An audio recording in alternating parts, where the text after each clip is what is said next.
శుక్లాంబరధరం విష్ణుం శశివర్ణం చతుర్భుజం ప్రసన్నవదనం ధ్యాయేత్ సర్వవిఘ్నోపశాంతయే. 25వ రోజు బద్ధ దశమి. ఈరోజు విష్ణు ప్రీతికరముగా అన్నార్తులకు అన్నదానము చేయుట మంచిది. 25వ అధ్యాయము దుర్వాసముని శాపము. రాజా, ఈ సమస్య విడదీయరానిదిగా తోస్తుంది. ఇది జన్మాంతర కృత పాపమే కానీ వేరేమీ కాదు. మేమెంత ప్రయత్నించినా ఒక నిర్ణయానికి రాలేకపోతున్నాము. నీకు తోచినట్లు చేయటం మంచిది అన్నారు. ఆ పండితుల మాటలు విన్న అంబరీషుడు వారితో, ఓ ద్విజోత్తములారా, విష్ణు భక్తిని విడిచిపెట్టుట కంటే బ్రాహ్మణ శాపం ఎక్కువ కాదు. కేవలం మంచినీటిని తీసుకుని పారాయణ చేస్తాను. నీరు త్రాగిన భోజనం చేసినట్లే అని పెద్దలు అందురు. కాబట్టి ఈ విధంగా చేయటం వలన దుర్వాసుడు కోపంతో శాపం ఇచ్చినట్లయితే నేను జన్మాంతరాల్లోని చేసిన పాపాల ఫలితాన్ని ఇచ్చిన వాడవుతాడు అని మంచినీటితోనే పారాయణం చేశాడు. ఇంతలోనే దుర్వాసుడు వచ్చి కోపంతో కర్కశంగా, ఓ రాజా, నీ అతిథినైన నన్ను ఏల విడిచి పారాయణం చేశావు. శాస్త్రార్థము తెలియక ధర్మభ్రష్టుడవయ్యావు. అతిథికి అర్ఘ్యం ఇవ్వకుండా ముందు భుజించిన వాడు అమేధ్యం పురుగువలే మలభక్షకుడవుతాడు. అతిథి నిమిత్తం వండిన అన్నాన్ని తిన్నవాడు పాపాలు అనుభవిస్తారు. నన్ను అవమానించిన వాడవు విష్ణు భక్తుడివి ఎలా అయ్యావు? విష్ణు భక్తుడు అయిన వాడు బ్రాహ్మణులను ఎప్పుడూ అవమానించడు. నీలో బ్రాహ్మణ భక్తి లేదు, విష్ణు భక్తి లేదు.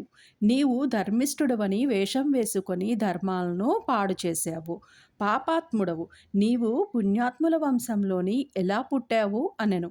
అప్పుడు అంబరీషుడు భయంతో అతనికి నమస్కారం చేస్తూ, ఓ మునీంద్ర, నేను పాపాత్ముడను. నిన్ను శరణు వేడుకొనుచున్నాను. నన్ను కాపాడు. జ్ఞానం లేనివాడిని. నీవు జ్ఞానవంతుడవు. పాపపుటడుగులో పడిన మా వంటి వారిని కాపాడవలసిన ధర్మము మీది. కాబట్టి కాపాడమనియు మరీ మరీ ప్రార్థించాడు.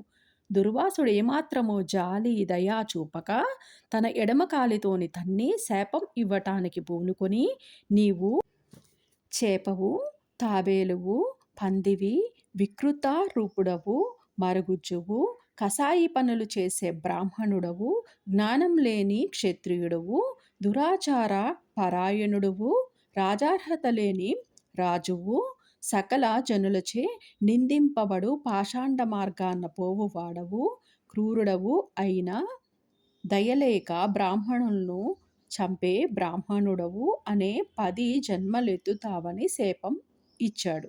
ఇంతలోనే భక్త సులభుడైన శ్రీ మహావిష్ణువు తన భక్తులను కాపాడుట కోసము తన చక్రాయుధాన్ని వదిలాడు.